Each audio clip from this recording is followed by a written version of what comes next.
दोस्तों, ये इंटरनेट की दुनिया है। यहाँ पर कभी भी कुछ भी बवाल हो जाता है। कोई अच्छी चीज़ इंटरनेट के किसी कोने में घूम जाती है, लेकिन बुरी चीज़ अमेरिका के जंगलों की आग की तरह फैल जाती है। कभी कोई कीचड़ में लेट कर सुपरस्टार बन जाता है, तो कोई कुछ और तूफानी करके फेमस हो जाता है। रणवीर अलावादिया ने समय रैना के शो पर जाने से पहले कभी नहीं सोचा होगा कि मजाक मजाक में उसका अब्दुल रज़ाक बन जाएगा। चाहे उसकी पॉडकास्ट की हज़ारों अच्छी बातों पर इतने व्यूज़ ना आए हो, लेकिन माँ बाप को लेकर उसने जो गंदी बात कही वो पूरी दुनिया में फेमस हो गई। अब हो भी क्यों ना भैया, रणवीर को लोग शरीफ मानते थे। एक तरफ तो वो मेडिटेशन के कोर्स भेज रहे हैं यूट्यूब पर ऐड चलाकर, और दूसरी तरफ रणवीर ने इंडियाज़ गॉट टैलेंट के उस एपिसोड में बहुत ही यूनिक लेकिन बेहुदा जोक मार दिया। अब जैसे ये कांड हुआ तब से लेकर अब तक रोज़ कुछ ना कुछ इस लफड़े में नई एंट्री हो जाती है। कभी कोई रणवीर को जान से मारने की धमकी देता है, तो कभी कुछ और हो जाता है।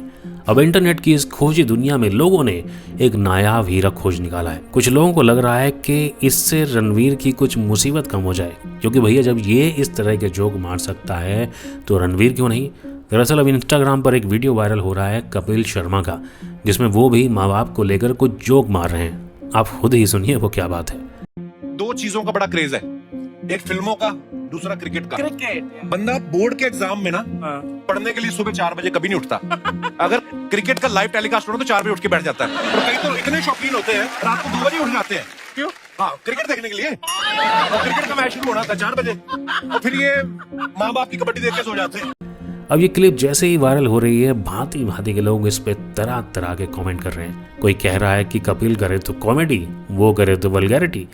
लेकिन यहाँ मैं एक बात कहना चाहता हूँ कि रणवीर ने पता नहीं उस दिन क्या खाया या पिया था, जो उन्होंने हिंदुस्तान जैसे संस्कारी देश में इतना घटिया जोक मारा। गोविंदा की फिल्म जैसी करनी वैसी भरनी में गाने की लाइन थी, सबसे बड़ी पूजा है माता पिता की सेवा। पर यहाँ तो माता पिता के बारे में जो बात उन्होंने बोली वो एकता कपूर की गंदी बात से भी ज्यादा गंदी है। कपिल शर्मा ने बेशक जोक में कबड्डी खेली हो, पर रणवीर के बाउंसर से लोगों की भावनाएं टूटी हैं।